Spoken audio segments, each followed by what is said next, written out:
Welcome to the Hockey Writers Prospect Corner, a show with our top prospects writing crew, bringing you the latest news, analysis, scouting reports, mocks, rankings, and much more. From the World Juniors to the NHL draft floor, from the farm to the NHL, our team covers everything that happens in the world of prospects. So sit back, grab a notebook, and get ready for Prospect Corner. Hello, everybody. Welcome into another episode of Prospect Corner here at the Hockey Writers. I'm your host, Matthew Zator, and as always, joined in by Dayton Reimer. I also got a couple other guests on here, Jacob Billington and Chase Beardsley. Chase is here, which is great because we're going to be covering the Utah Hockey Club prospect pool, Arizona Coyotes, obviously. And so, Chase, thanks for coming on. Yeah, thanks for having me, Matthew, and great to see you guys again.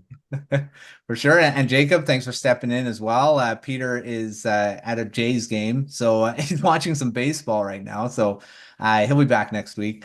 But we're going to dive into the Utah Hockey Club and start with, as we always do with our prospect deep dives, we're going to go over the 2024 draft class. And added some great players for the second year in a row that past draft. They keep getting high picks. Hopefully this is their first year. They won't be getting a high pick and maybe getting closer to the playoffs. But they ended up with some really good, really full draft class again with the 6th overall pick as their highest one. So we'll start there. I'll start with you, Dayton, with THW. You wrote his prospect profile, so this is a perfect one to talk about. So what do you think they got with Iginla at the 6th overall pick here? Man, they have a great player. I loved diving into his game tape and looking at everything that he can do.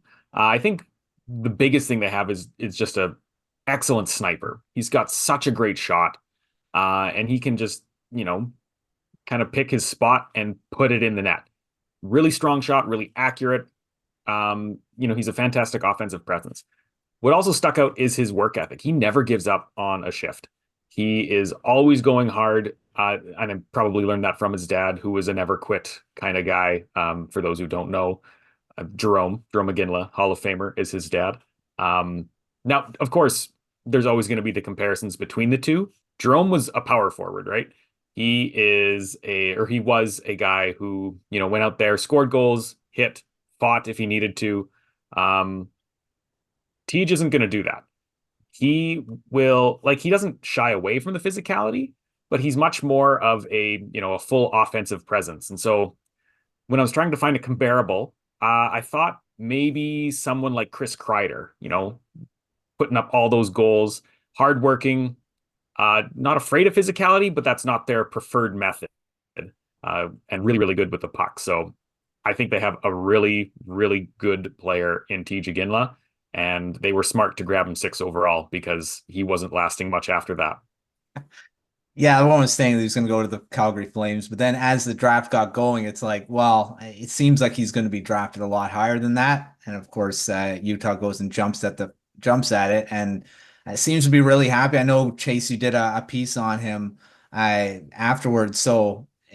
If you want to touch on Iginla quickly, go for it. Yeah, Tej seems like a great player, great person overall.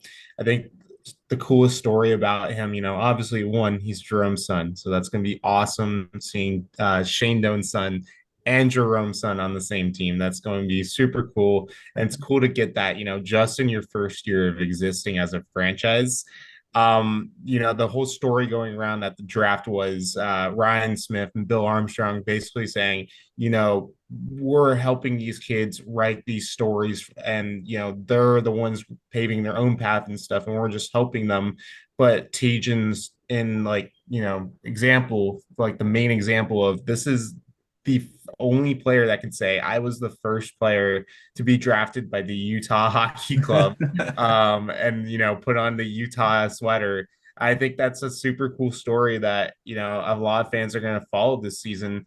I got to ask Tej, what fans should know about him, and I think that's an important question for a lot of these players and draft picks going into their first year, because a lot of these fans, this is their first season, actually watching hockey. TJ didn't focus on his hockey side. He actually focused on kind of him as a person. He said, God made plans for him to go to Utah, and this is the path he wants to follow. And he's super excited. I think that speaks a lot to his character and how, honest and how probably likable he'll be in the locker room. For sure. It seems like, well, of course, the hockey bloodlines is huge, and Iginla was massive in the league. So, I mean, really, there's no surprise that he's going to be the similar type, personality and stuff too. So, yeah, it's going to be exciting to see his development. Won't be in the NHL this year. That'd be a pretty big surprise if he was. But you'll see him in training camp and, potentially the preseason. We'll see. But yeah, we'll see him back in junior and see what he can do in his next season here. All right, moving to their second first round pick, 24th overall, and that was Cole Beaudoin. Jacob, I'll let you go with him. What do you think they got with another forward added to their prospect pool? They didn't go defense when they went defense heavy in the past in 2023. So what do you think about Beaudoin? I think Beaudoin's a fantastic pick for them. I mean, they moved up cost them quite a bit to move up for that pick too. I believe it was 2 second-round picks and a third-round pick. So they obviously wanted their guy, and they got him. Beaudoin brings in a lot of good playmaking skills, and he also has strong skating. He's not a super fast skater, but he has a strong skate or strong glide, and he's going to be a really good defensive center, I think, for them. It's hard to say with a prospect that you're so excited about that you hope that they turn into a player like Jean-Gabriel Pageau, but I think that that's a fairly fair ceiling for him. And if that's what expectations turn into, I think that Utah is going to be very happy to have him around. I was just Dayton threw out a comparable, so I started thinking, like, who do I think of when I look at Beaudoin's style? And Pageau is one of the players that I look at, and it's just going to be very reliable. Going to be a 20-goal guy probably, and can fill in on the second line if need be, but with some pretty good centers in the lineup already. If Beaudoin can come in 2-3 years and be your third line center, I think you're more than happy to see that. For sure, yeah, you need those two-way guys at the towards the bottom of your lineup, and of course, Utah's got their high-end guy in Logan Cooley already on the top line, and then TJ Ginla coming down the pipe too. It's pretty good to get Beaudoin at that point. Chase, you want to add anything on Beaudoin, and then you can move into their second round pick, 65th overall, defenseman Will Scan.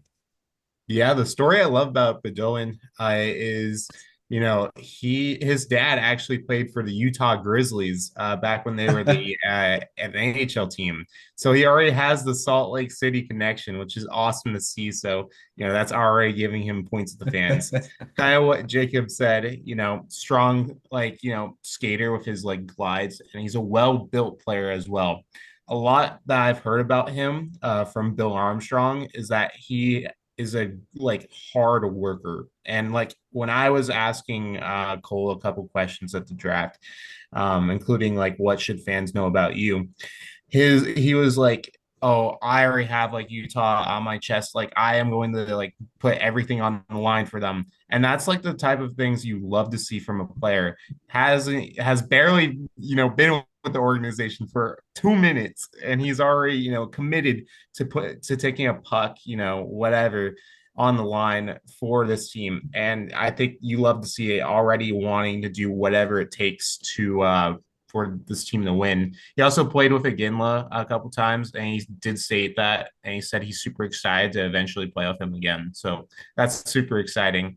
In terms of Will Scahan, I'm super excited for this one, actually, because one, he's from California, and I'm also from California, so it's just good to see representation from the hometown state. Played with the Junior Ducks a couple of years back, and that program in particular has been getting some really strong players out, not just, in NHL, but also in terms of women's hockey. We're starting to see some players out here in Arizona play for ASU's women's hockey, coming from that program. So just want to shout that out. But his dad actually was a strength and conditioning coach for the Ducks. So you already know Will Scahan is a super well-built player. In my opinion, he's a nice skater. I think his skating is one of the best aspects and tributes to him. when I, was doing some little like film research on him, I really like his like defensive skills. He is known to shut down a play, just like that. And I think a lot of the times when the other team was entering the zone, he's just so smart and intelligent with his plays to just knock the puck out of there and just shut down any energy that's going the opposite way. He models himself out after Alex Petrangelo. So, I mean, if that's going to tell you anything, that's pretty cool to see. The only thing I would say the knockback on him is that he hasn't put up big numbers. Like he played with the U.S. National Development Program last year, didn't put up a lot of points. I think around 14, I want to say something like that. It was like not that much, but he's not going to be that offensive defenseman like a Brent Burns or whatever. He's going to be that, shut down defenseman that complements your offensive defenseman. I think the final thing I'll say about Will is that he is like a really chill guy. When we were interviewing him, he is just super mellow and like usually when you're drafted, you're super excited, and I did see a little bit of that, but he was super mellow, and I think the Utah fans, I think it's going to suit the Utah fans, really well. It's a really mellow city, so throwing him in there, that's perfect. For sure. Yeah, it's great to see that the personality that's being added to Utah, especially this draft. I mean, with the new team, and you're going to need guys like that to kind of build around. Not saying that they don't have those guys already, but it's good to see that in their first draft too. So yeah, it's exciting to see what he can turn into in the NHL for sure. All right, let's move to the rest of the draft. And they had 8 more picks. And I said about they didn't do any defensemen in the first round. Well, they went on a run of defensemen now. They went Thomas Lavoie, BT Väisänen, Gregor Bieber. That's defensemen. They went 2 forwards in Gabe Smith and Owen Allard. And then went defense again, Alex Czech. Then the 6th round, Wojciech Hrdek and Ludwig Lefton, another defenseman. So overall, they drafted, 2, 4, 6 defensemen, and then actually they went 6 forwards too. So they actually balanced it out in the end, unless I'm counting wrong. 1, 2, 3, 4, 5. Okay, it was 5 forwards. So they did 1 more defenseman. But Dayton, I'll let you go first here. Anyone you want to go deeper on in the last 8 picks here? Sure. I'll talk about one guy who I had ranked a little bit higher than where they took him. VT Väisänen. It's another defenseman. I thought he looked really solid in the clips that I saw. A little bit raw, not quite as good as one of his defensive partners at the U18s, Aaron Kiviharju, who went way lower, I think. That was a weird. Yeah. Anyways, just a really smart defensive player, smooth skater, and really good puck protection skills. So he seems like somebody who could turn into like potentially a second pairing defensive defenseman. Like he's not going to rack up points or anything, but they got him, I think, quite a bit lower than where I had him, and I had him 56th. Because I thought he was quite intriguing. Mm-hmm. So yeah, I thought that was a pretty good pickup by them.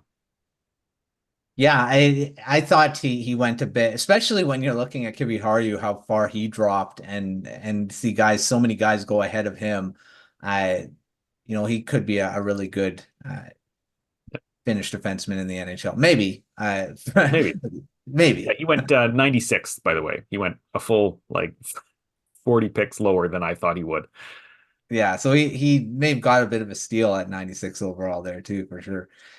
All right, Jacob, who do you want to talk about from the rest of these picks? Their 4th pick, Thomas Lavoie. I'm a huge fan of his game. And Chase, you talked about the hometown pick with Chicane. I'm from Nova Scotia. Lavoie plays for the Cape Breton Eagles, so had to throw that in there too. But no, I really like what Lavoie brings. I mean, realistically, his ceiling is probably a comfortable 3rd pair defenseman on the right side, big shutdown guy. But at the same time, with the right defense partner, I could see him being a great complementary piece in the top 4. kind of similar to how Luke Shen has been. So he's not like, you look at his game and he's not a staple top 4 defenseman, but with the right partner, he goes very well. I mean, Matthew, he played with Quinn Hughes and they looked good together.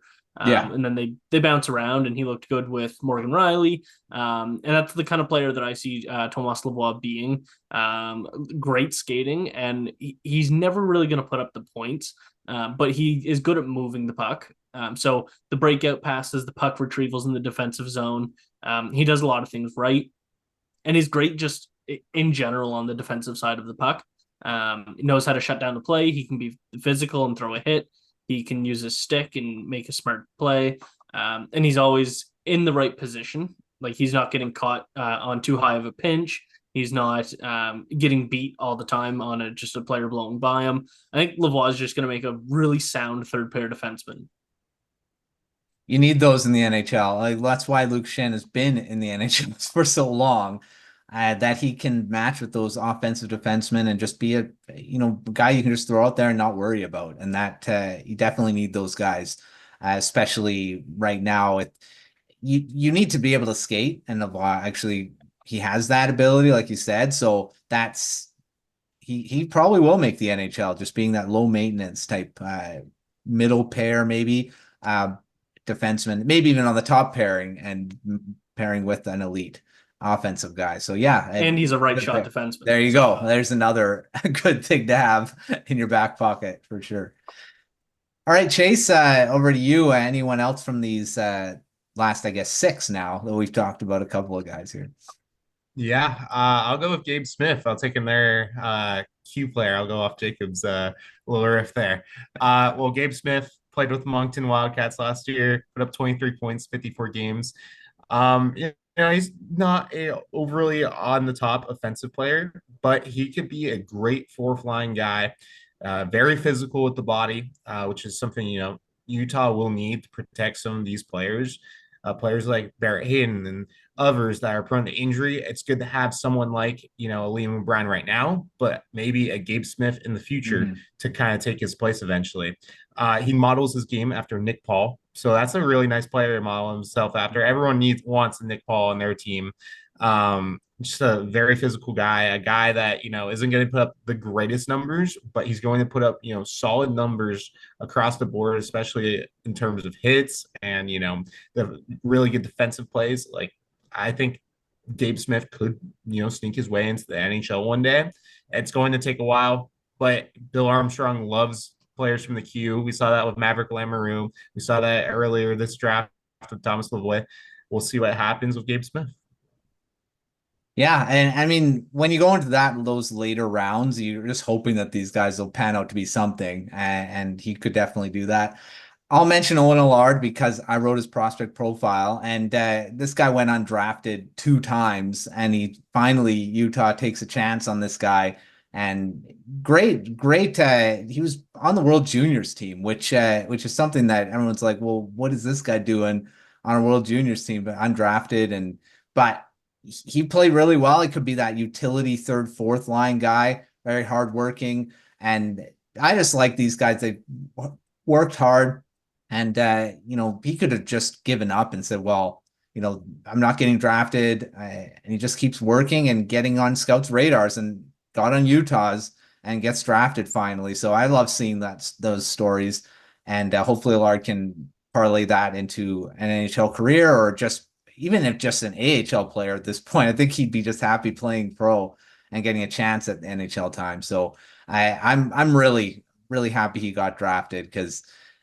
son of Sean Allard too. So he has some NHL bloodlines too as well. So he's a long-time performance coach, not player, but with the Colorado Avalanche 2022. So and they won the cup then. So it's a good to have that background, a performance coach as your dad. So yeah, I'm really happy that he got drafted. So keep an eye on him as time goes on. All right, that's the draft. Let's now move into their prospect pool. And I'll start with you, Chase, and we're going to start with their forwards, because, I mean, there's a lot of guys, their high-end guys are now in the NHL. Dylan Guenther, technically not a prospect anymore. Logan Cooley obviously played a whole season. So they're kind of maybe watering it down a little bit. But they still have some intriguing guys. Josh Doan would still be a prospect. He only played 11 games this past season. So he's their top guy. You got Daniel Boot, you got Lipkin, Lutz, Akurati or Ratu. So anyone you want to kind of talk about and highlight from their forward group in the prospect pool here? I mean, you listed off a whole lot of players, and kind of like what you said, Matthew. Like, you're getting towards the part where you're starting to pump all your prospects into the NHL. We saw that with Cooley. We got that with Gunther, Michael Kesselring. I know I'm jumping ahead, but he was up there last year. But Josh Doan, obviously, son of Shane Doan. We all know his explosive debut where he scored the 2 goals. Mullet went electric. It was awesome to see. I love this guy's work ethic and determination. He's always smiling. That's something I've always taken away from Josh Doan. When I watched him at ASU, watched him with Tucson, watched him with the Coyotes, like this guy's always smiling no matter where he is. He's always, happy to be wherever he's at. And I love that. I think that's a great thing to have, especially last year where this Coyotes team, had a lot of downs and cons, going on, off and on the ice. Yeah. But I love Josh Doan's work ethic. His offensive production is great. I thought he had a great connection with Jack McBain last year, and I thought those two really hit it off together. And I think, it could make McBain, a better offensive player. He's always been great physically, defensively, never has the offensive production that maybe, someone would like him to have, but he's not that type of guy.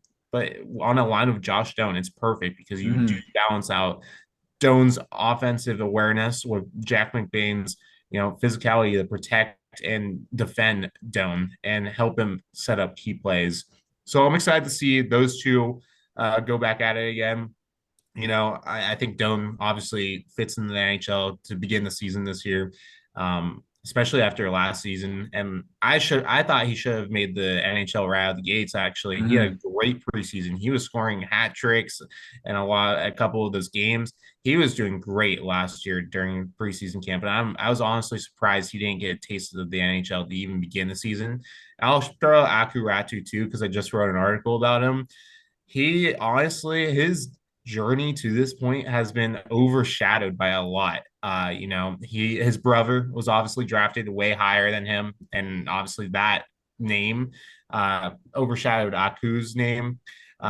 Didn't really play well over in Europe until he transferred it over to I think it's Lions, I think it's called, and then took off from there. Didn't look back.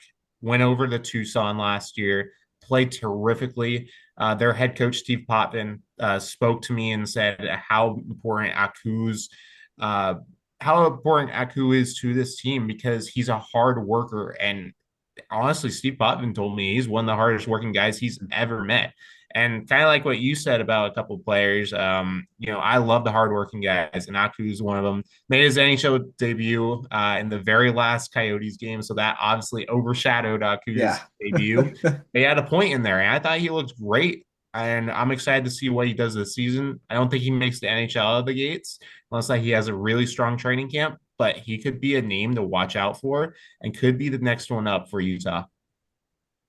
Yeah, I love his story too because he was like you said, didn't play very well in Europe and comes over to Tucson and actually is doing pretty well, and then ends up with his NHL debut. Unfortunately, like you said, it was the last game with the relocation and all that stuff, so he kind of got overshadowed. But hopefully, he gets some call ups this season. All right, Dayton, over to you. What any players from their top group here that you want to talk about? Sure. I'll mention Julian Lutz, who is low-key one of my favorite prospects in their system. I've been kind of paying attention to him since 2022 when I did write his prospect profile. In that year, he had a pretty substantial injury that kind of limited his development. Initially, he was supposed to be a first-round pick, a later first-round pick, sure, but he fell into the second. The Coyotes grabbed him, and he had a really successful season last year with the Green Bay Gamblers of the USHL. 50 games, 24 goals, 68 points. Pretty solid. 4 points in 6 games in the playoffs. That was good enough to lead the team in points. Not quite in goals. One guy did outscore him, but still, 24 goals in 50 games is a very solid number. He is now heading to the Tucson Roadrunners. Forgot what they were called for a second.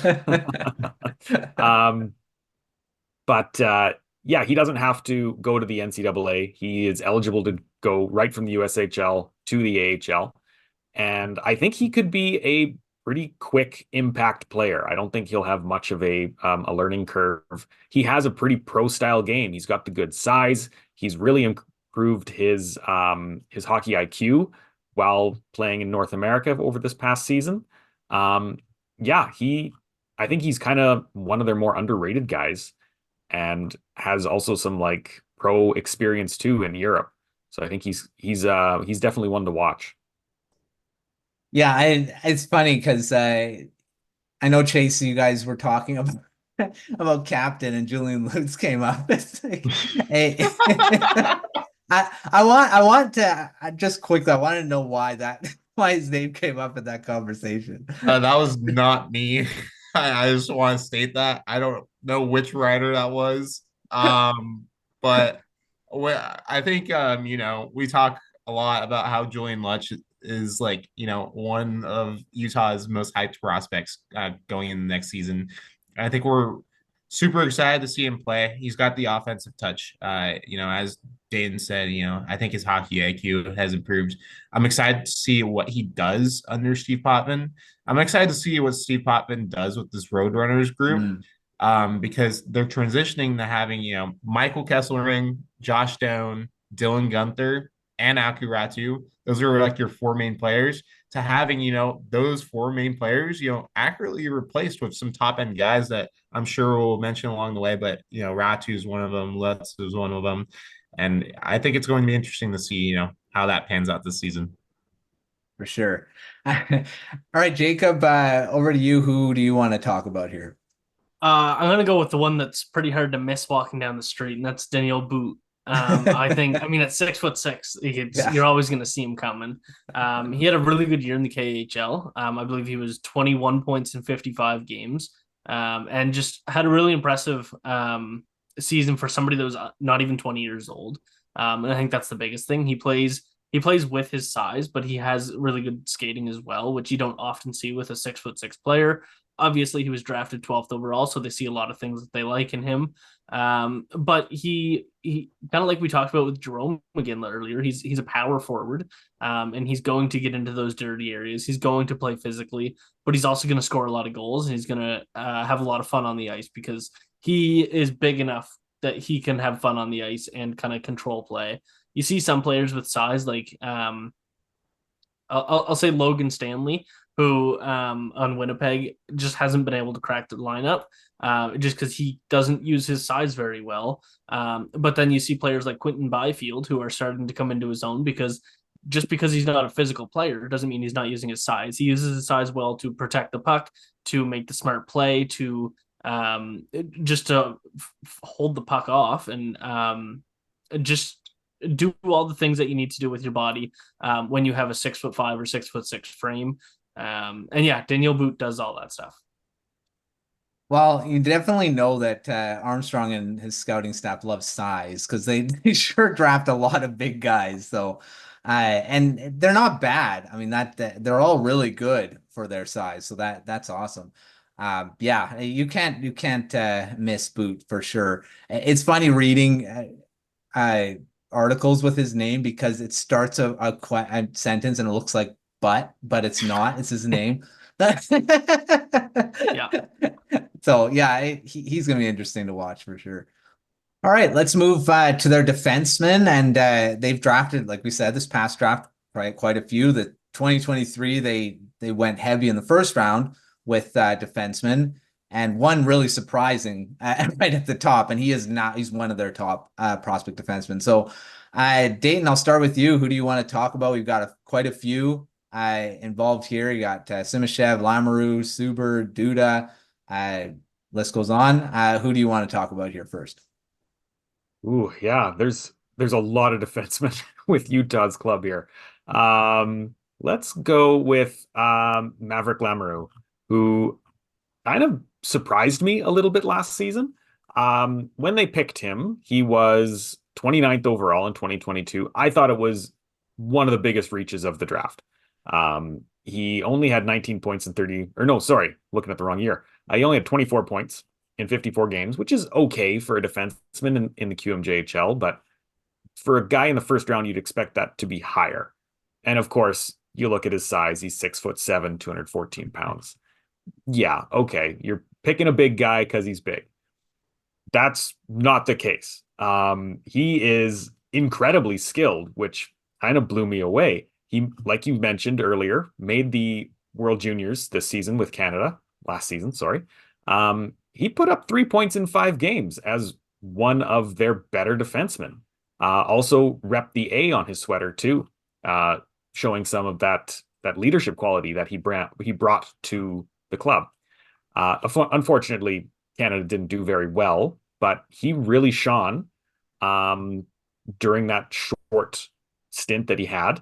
And then back in the QMJHL, he only managed to play 39 games before an injury kind of took him out. I can't remember exactly when that happened again, but pretty limited season, 33 points in that time frame though. So this is a guy who has the size, has the skating, and has some of that offensive ability to make him a kind of a threat anywhere he goes on the ice, and will definitely be in the NHL sooner than later. I agree. I think that was one of the reaches. Like I know we talked about it during that draft year where we're like, who's going to get drafted in the first round that probably shouldn't be drafted in the first round. And it was like, Lamoureux is going to be the guy because he's big and he's big. And that was, and that was the case. He was drafted in the first round when we were saying probably second round is where you should be going. But, Utah likes, they're big guys, they're big players and defensemen for sure in that.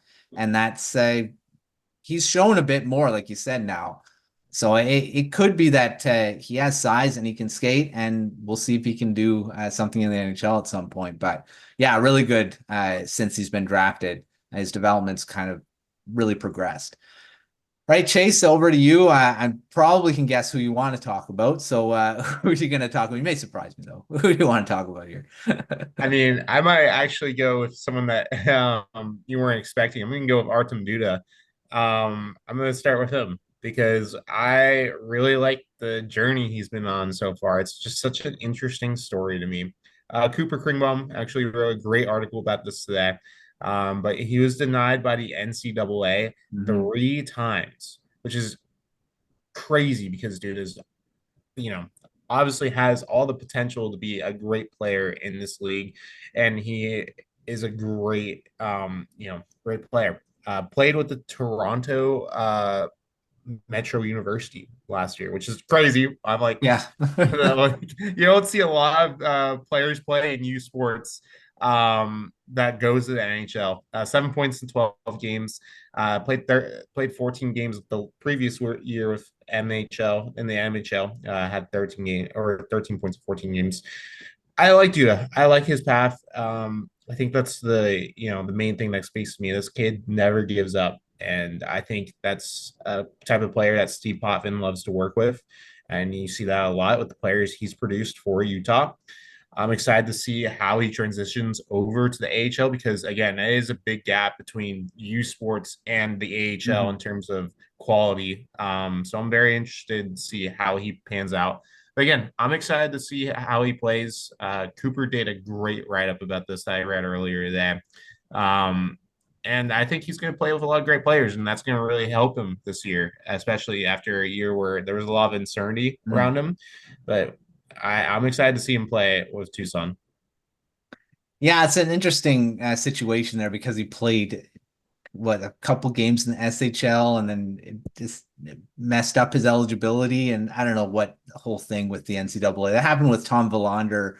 Not the same, but he couldn't start the season because of that. I don't know what the heck. I'm not sure what the whole thing, why that is. Why can't they just play? I mean, they played in a league in Europe. I don't know.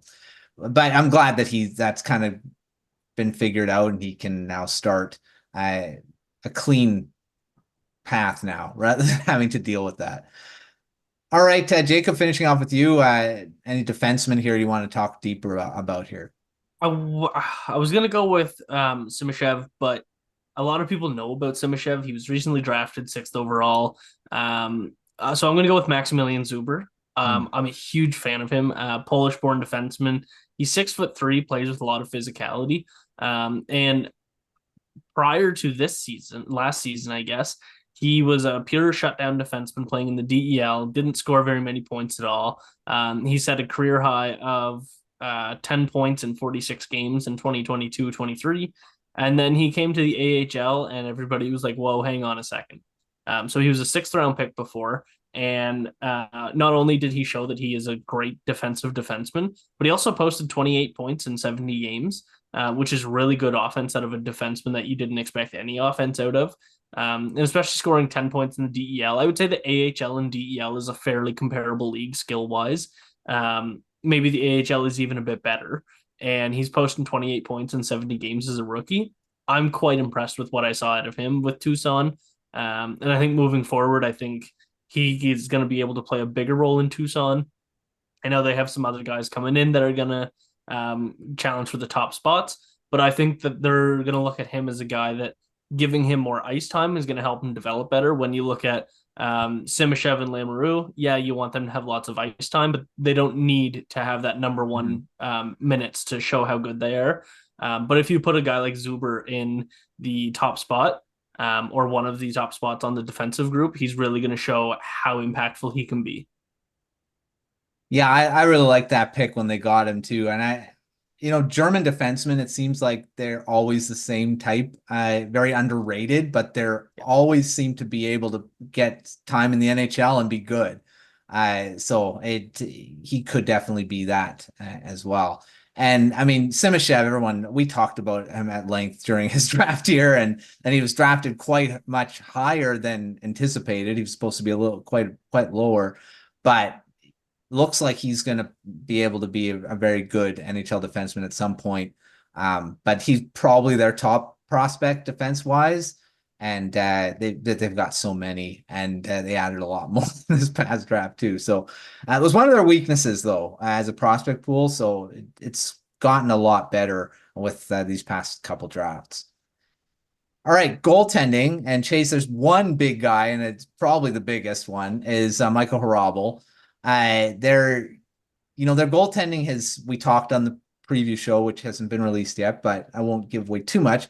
Is that their goaltending is set for this season, but their future is still up in the air.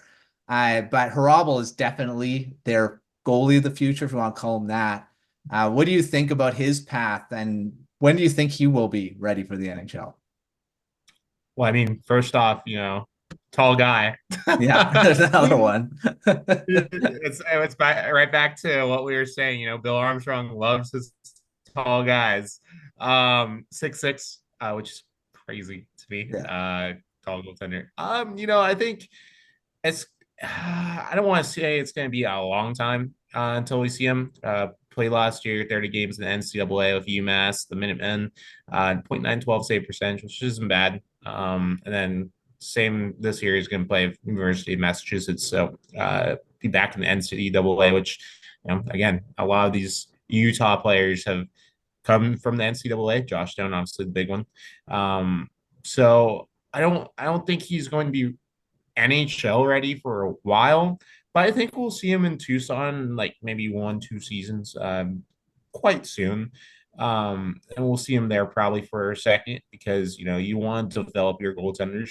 And, obviously Utah has their tandem right now, Connor Ingram, Kirill Vejmelka. We'll see if they decide to extend Vejmelka. But again, that's a whole different conversation. But I like Hrabal. Obviously, he was the best goaltender in that draft. Everyone projected him to be the best goaltender in the draft. The Coyotes nab him. I think it was second round, 38th overall. Again, like that's just insurance for the future.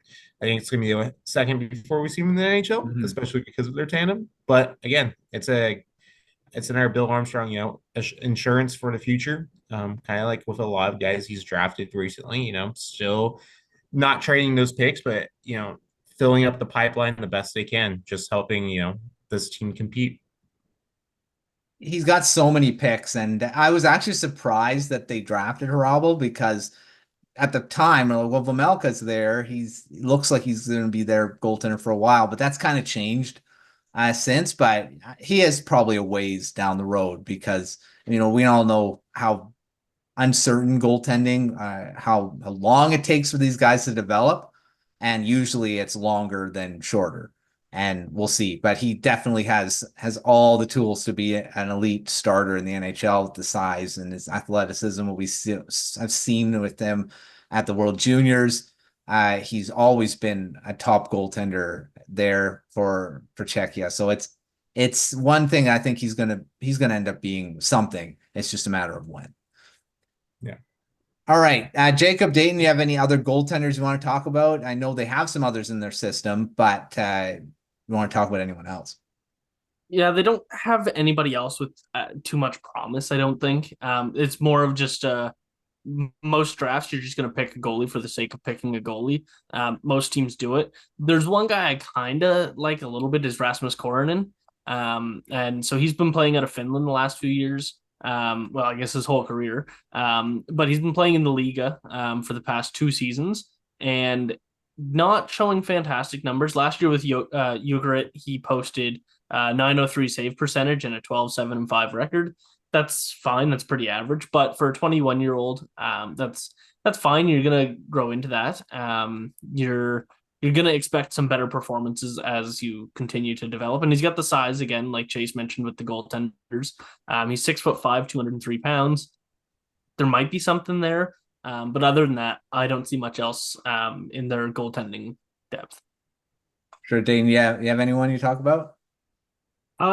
Yeah, I think Jacob kind of nailed it. There's not a lot of guys that you get excited about. I'm kind of interested in Melker Thelen, who has some pretty good international numbers. He played 2 games at the World Juniors last season, had a 192 goals against average and 909 save percentage. It's pretty solid. The numbers in the Swedish leagues, maybe not quite as strong, especially in his 1 game in the SHL with a 773 save percentage. So a lot of growth there still. He's not as big as you'd expect for a Utah prospect, 6'2", 170. But yeah, I think there might be something there, but he's a long ways away from making something of that. Got to be patient with him. For sure. And goaltending, you have to be patient anyway. So Always. you never know. I mean, some of these guys could pan out and you're like, well, where did this guy come from? I don't think anyone anticipated Vamelka to come out of he kind of came out of nowhere and is a pretty good goaltender, right? So yeah, they're good at finding kind of spare parts, if you want to call them like that. A lot of their goalies are, guys they've picked up from other systems, and I'm sure Chase can speak more to that. But just as I was looking through them, yeah, a lot of those guys like, oh yeah, I remember this guy in another team. Oh, I remember this guy in another team. Yeah. So who knows? Maybe they know what they're doing. Yeah, I mean, even their tandem now, like Connor Ingram, when he got put on waivers, everyone knew like he was going to get claimed by someone, and Coyotes at the time, going through goaltenders, we're like, yeah, we're going. But you look through the goaltending past as of recent for Utah / the Coyotes, and like it's been Vamelka, and then it's been some other person until Ingram stepped in. I think last year, a couple of years ago, at one point it was Sateri and that brief stint in the NHL. So yeah, it's kind of what Dayton said. They're good at building up goaltenders because they've built up Connor Ingram and they've built up Kirill Vamelka to the point where they're a respectable tandem in this league now. Seems like the stars are aligning for a trade with Yaroslav Askarov. Yeah. Yeah. That'd be pretty good. It would make sense too. It would, yeah, for sure. That's something I'll maybe add that onto a quick bar here. All right. Before we move, well, anyone else you guys want to talk about from the pool? I mean, we've talked about quite a few players. Chase, anyone that kind of sticks out you want to shout out that we haven't talked about yet? Yeah, I'll throw out Miko Matika real quick, the Finnish winger. I thought he played great last year at the University of Denver. They stopped by ASU for a series, and I thought he played great in that series. 33 points in 43 games last year with the NCAA champions. Obviously, helped them win that. And he's going to be going with Tucson this upcoming season. So it's going to be fun to watch him. We'll see how he performs. I think he should be an interesting player to look out for. I love his name too. I love some of these names. It's like and yeah, he's got some potential. I read a couple articles that Cooper did, I think last season. I think Chase you did too. I mean, I'm trying to remember these articles that is right, but I know his name came up, so he's definitely someone to watch. Jacob, anyone you want to quickly mention? Yeah, I really like Jonathan Castagna. So he's a guy. So he played in Canadian high school hockey, not a very prolific league, and then he jumped into the NCAA last season and shocked the world with 25 points in 35 games. He's a good playmaker. He's got a good shot. There's a lot of offensive upside with him, especially for somebody with that big of a jump in competition. He's only 19 years old. He's got good size. I think looking at him, he could be a promising player in the future. Sure, and Dayton, anyone else? Sure. I'll mention Terrell Goldsmith, one of their defensemen, another big guy, 6'4", 216, plays with the did play with the Prince Albert Raiders. He was recently traded to the Tri-City Americans. He's not a points guy. He's topped out right now at 15 in 66 games. He is there to stop people. He gets in the road, he moves really well, and he is a solid shutdown guy. And I think he'll probably top out it as a bottom pairing defenseman, but he has NHL potential. And I've seen him play a couple of times passing through Saskatoon here. But yeah, I think he is definitely an intriguing defenseman that can get maybe a little lost in their sea of very talented defensemen. Yeah, and it's great to see some of these guys that aren't big names in the prospect pool, and you hopefully that some of them pan out too, because sometimes the top names don't do it, and then you got these guys that just come out of nowhere, and all of a sudden you're like, well, we didn't talk about him very much, and then all of a sudden they're key guys on the NHL team. So it is interesting to see some of these other names too and talk about them. All right, well, that's a really great prospect pool. I still think it's the Coyotes have not Coyotes. Utah has a really. I'm going to do that a few times this season. That they have a really strong prospect pool, even after all these guys that have graduated to the NHL. They're still probably one of the top ones here too. So, Chase, top 5 prospects. Who do you have right now? That's a great question. I think in terms of guys that like in terms of quality and are most likely going to make it to the NHL as of right now this season. I'm gonna have to go Josh Doan, obviously at number 1. I mean, he made it last season, made a strong impact. He's a great player. 2, I'm gonna throw Akuratu up there. Because I do think he has an NHL future. And I do think last year on his really brief stint in the NHL is 1 game. I thought he wowed everyone. I know Andre Tourney was impressed with him. So I think he'll be back up before you know it. He's a sleeper pick. I feel like not a lot of people are going to pick him in the top 5, but I think he's going to make the NHL and be a full-time NHLer really, really soon. 3, we'll put up TJ Ginla. I think he makes it to the NHL before a lot of their top picks do in the next couple of years. I think, he's just built for the NHL. This guy's an NHL player already. They signed him to an entry level deal. We'll see how much he does in training camp. I don't think he makes the team this season. I think next season he makes a good run for it, but I could really see him, making a strong impact at this training camp and wowing some of the players and staff there. 4, I'm going to go Dmitry Shimashev. I think, he's the top defenseman in this pipeline. I think even though he'll probably go back to the KHL this year, we might see him at the end of the year, maybe make the jump over for a Tucson Roadrunners playoff game or two if they make the playoffs, which honestly they should. And then next year, we'll see if he can make a run for it. And I'm going to do Maverick Lamoureux to round out the top 5.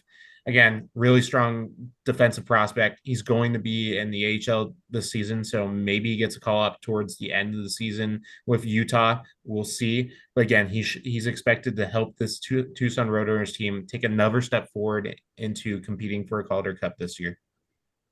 Solid top 5. I mean, you could probably put a couple other guys in there, but that's pretty much what I have for their top 5. Ratu's a little bit of an interesting one being there, but he definitely seems to have the skill to be a good NHL player. So I don't have any qualms with him being in the top 5. Jacob, what does your top 5 look like? Number 1 is TJ Ginla for me. I just think that he's just a superstar in the making. Not much else has to be said about that. Number 2, I'll go Dmitry Simashev. All the same reasons that Chase just said. Fantastic prospect. Number 3, I'll go Daniel Boot. I just think he's going to he might not be a superstar top line winger, but I think he's going to be a fantastic top 6 winger. And he's going to balance out the team really well with his kind of power forward mentality. They don't have a lot of that on the NHL roster right now. They have a lot of it in the pipeline, but not right now. So that's kind of something that I think he's going to fit in well with. Number 4 is going to be Maverick Lamoureux. I really like his game. Uses his size well. And number 5 is Josh Doan. I understand where Chase put him at 1. He's going to be in the NHL next season. So there's the argument to be the top prospect because he's the closest to being impactful. But I think looking at the top 5 is in like a 5-year span, who's going to be the best, I would put him at 5. Yeah, that's fair actually, because like I looked at it in like a 1-year span. Right. In my opinion, like that's how I was kind of looking at it. Like who's going to make like the most impact like this season. So I understand where you're coming from, and I totally agree where you're coming from.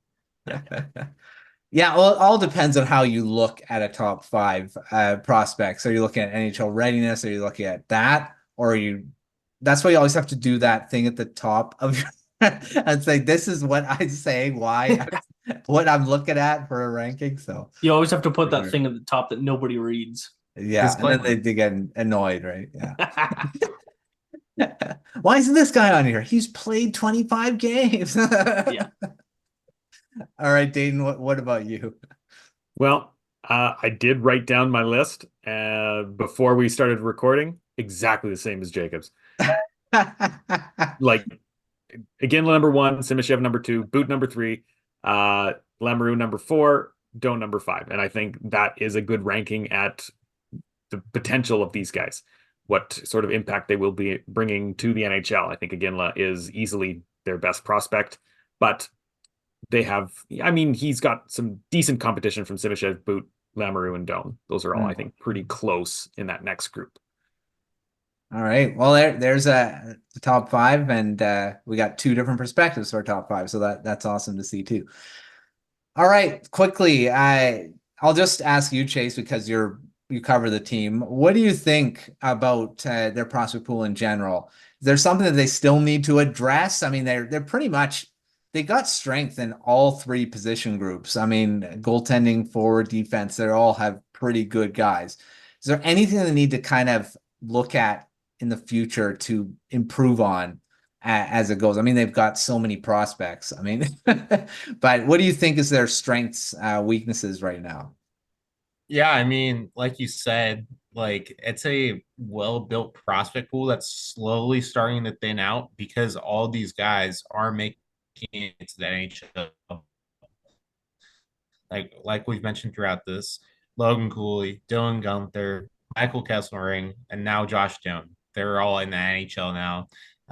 So you're starting to see a lot of the prospects leave. And I think, a thing that the Coyotes / Utah did really well was building out these prospects. I mean, basically at this point, like they have a lot of depth in forward position. They have now a lot of good defensive prospects, even though, they trade for Sergachev, Marino, got Cole in the offseason. So their defense is now fixed. So you can't really critique them there now. I mean, if anything, it's just like maybe goaltending depth. But again, they have Michael Hrabal, and honestly, that's all you need when Connor Ingram is one of the younger goaltenders or starting goaltenders in this league. He's not too old, which is nice for Utah. He's got a lot of years left in him. I mean, so that would be the one weakness, I guess, maybe. But right now, it's like just sitting back and watch like some of these guys and a lot of these guys slowly start to transition NHL, AHL, seeing how they perform. It's kind of like that's when you go back when they start, having a couple seasons under their belt wherever they end up and saying, yeah, this hit, yeah, this didn't hit, this is where we screwed up, whatever. So right now it's just hard to say, I feel like, because you're starting to get all these guys in, and you gotta just kind of sit back and watch what you built, hopefully transform into a cup contender. I mean, they're probably going to take steps this year with Sergachev, Marino added, and Josh Doan, another year for him, and all the above that we mentioned kind of hopped into the NHL last year, another year for them. We'll have to see. So right now, I don't know if I can really say like weaknesses or strengths. Besides, there's a lot of prospects here, because we're in that weird phase where they're going to start building towards a cup contender. So we'll have to see. That's the thing. I mean, and now they're starting to do that thing where they have so many prospects and now they can use that to get NHL players. And that's what they've done, getting Sergachev, Marino. They've used some of their draft picks and prospects to get those guys now. And that's what I think is the biggest thing. Like the San Jose Sharks were really good at that for a number of years, where they would just stay contenders because they would use their prospect pool to stay that way. And I think that's where Utah could be now. We'll see, but a lot of these guys have to pan out for that to happen too, and that's just patience. All right, our quick fire round now, and these are just quick ones. You don't have to do too much explanation. You can kind of quickly do it. But Dane, I'll start with you. Who's the most underrated prospect right now?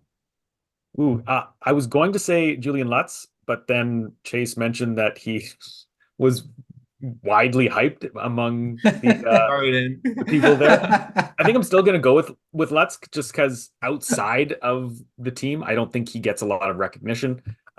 So I think he could be really good and surprise a lot of people who are not paying attention, like me. Utah's first captain. Yeah, there we go. I had to throw that in there. Let's wonder what's happening there. Jacob, what about you? I already talked about him, but I'm going to go Jonathan Castagna. I just think that his big breakout year didn't get talked about enough in the NCAA. And moving forward, I think he might challenge Lutz for the captaincy. All right, Chase. Wow. I'm gonna go with Akuratu. I really think he's underrated in this league. Yeah. I think like I said, he's gonna have another strong campaign. I think he's going to surprise a lot of people now that Josh Doan and a lot of these other hyped up prospects like Dylan Gunther are off the road runners, and he's going to be, now that he took the step forward last year, could take another name for himself here. And could take another step this year. I'm excited to see where he goes. I think he plays well under Potvin. I think, he could end up in the NHL as early as sometime this season. Shout out Julian Lutz, I guess. There you go. All right, I'll stay with you, Chase. Who do you see having a breakout season this year? It doesn't have to be NHL, but just in general, to have a breakout and everyone to be talking about him at the end of next season. Funny that we end up on this question because I'm going to go with Julian Lutz. There we go. The next captain of Utah, apparently. I don't know where Parker and Cooper got that from, but I think, he could take a huge step in the AHL. Steve Pottman's good with these guys. He's good at developing a lot of these players that make it to the NHL. I mean, Josh Doan, I didn't think his second season with the Sun Devils was that fantastic. Goes over the Roadrunners. He was okay in his first season. And I feel like Steve Potvin really gave him all the tools last year to really thrive, become an AHL All-Star, and eventually make it to the NHL at the end of the season. I'm not saying Julian Lutz, is had that same path because he didn't. He was definitely better at this point in time than Doan. And again, it's two different leagues, so I don't know if you can compare. But again, I think Steve Potvin works great with these guys. I think he could push Julian Lutz into taking another step forward, and I could see Julian Lutz again, greatest Utah player in history apparently already. Taking a page out of Doan and Ratu's book and making it to the NHL at the end of this year and making his debut with Utah. All right. Jacob, what about you having a breakout season? I'm going to go with Josh Doan. I think that he's just going to carry the high from his 11-game stint with the Coyotes, I guess, at that point. And he scored 9 points. He was almost a point per game over his span. He started off super hot too. So I just think he's going to carry that into this season. He's going to love the hype of being in Utah and all that. And I just think he's going to have a huge year. All right, Dayton, finishing up with you, breakout season. I can see Cole Baudouin doing quite well in the OHL. I think he plays a very strong game, and he didn't shine during his draft season, which I think caused him to fall a little bit. But he could. I think he could break out if is it Barry? I think he played with Barry. Yeah. So if they have a strong season, then he'll definitely be at the forefront. For sure. I was going to go with Doan because I think he's going to have a heck of a season. And the last question is why I put that question, and we'll get there. Let's look at the other side. And I'll start with you, Jacob. Who needs to be better this season, or just show more in their development in their game? Not saying bounce back, but I mean, whatever wording you want to use. I'm going to go, and we talked about him pretty highly on this show already, but I'm going to go with Maverick Limrou. And I don't think that he needs to be a better defenseman. I just think he needs to show a little bit more offense and a little bit more step to his game. The defensive side and the physicality is all there. Just 33 points as in his, his fourth year in the queue. I just think you want a little bit more offense out of a guy like that. All right, Dayton, who needs to be better this season? I'm going to go with the strange one. I'm going to go with Igor Sokolov, who they acquired for Jan Yannick. He showed up as one of the Ottawa Senators' better prospects. Did quite well in the AHL. Took a decent step backwards last season. Just didn't seem like he was fitting into that system. I'm not quite sure what happened. But now he's in a new team and new system. I think he has a great opportunity to bounce back, but he needs to show that he can. He has the skill. Now he needs to put it all together in a new environment. Yeah, Sokolov, we forgot about him in there. A new prospect acquired from the Senators. So, he would have to be. And Jan Yannick out, which he would have been part of this discussion too. All right, Chase, finishing off with you, who do you think needs to be better this season? I mean, I was actually going to go with a weird one before I thought of this player. I was going to go with Logan Cooley, even though he's technically not a rookie anymore, but he's still one of the young ones. And I talked about that with you on our preview that I didn't think his first half of the season was anything close to his second half of the season. But I'm actually going to go with Sam Lipkin. I thought he had a great year at Quinnipiac, but then he goes to the AHL and he doesn't really do much to impress anyone. Has 1 point in the 7 games, and I didn't think he looked all that good in those 7 games. Was there for a couple of them, and I don't know. He didn't really show the flashes of excellence he had with Quinnipiac for the past 2 seasons. So I think he's going to have, now that a lot of the players have moved on from the Roadrunners, either Coyotes or Utah, or different teams. I think he's going to have a role this coming year. It's just that he needs to make it a big role, and that's just depending on how he plays. Again, I thought his flash in the pan with Tucson was nah last season. So I'm expecting, for him to take a bigger step this year. All right, we'll see if any of those guys can show more in their game. We'll talk about more about them in their next deep dive, and hopefully in a positive light, rather than having to be better. All right, quick question to end, and we've talked about Josh Doan quite a bit on this episode. So I'll start with you, Chase. Do you think he has any chance of challenging for the Calder Trophy? There's a lot of great prospects that are going to be challenging for it this season, but he's going to be in the NHL, and judging by his last part of the season last year, could potentially do it. Do you think he's in that conversation? See, that's a hard question because you mentioned, there's so many good prospects coming into the NHL this season. I mean, just San Jose alone has two of the best rookies right. this upcoming season with Will Smith and Macklin Celebrini. I think he does, simply because of how great he played last season. If you remove that and you told me this was going to be his first year in the NHL, I would have said no. But because of how good he played in the NHL last year, I think he does have a chance. Is it a great one? Again, who knows? Because some of these years are predictable, some of these years aren't in terms of Calder. And there's always a surprise when I feel like that ends up in the top three. Again, we'll see. I think he could. Do I think he wins it? No, I don't. But I think he's going to have a great season. I don't know if it was Jacob or Dan who said it. I think he's going to have a great season, a breakthrough season. And I'm really excited to watch what he does. But in terms of best rookie, I think he'll be up there, but I don't think I just think there's a lot of great prospects to the point where I don't know if I could say that right now. Yeah, for sure. Jacob, you think the same, or? Yeah, that's Matvey Michkov's award to lose. Got Logan Stankoven too. He's going to be in there. I'm putting my money on Michkov. Yeah. Dayton, you think same thing?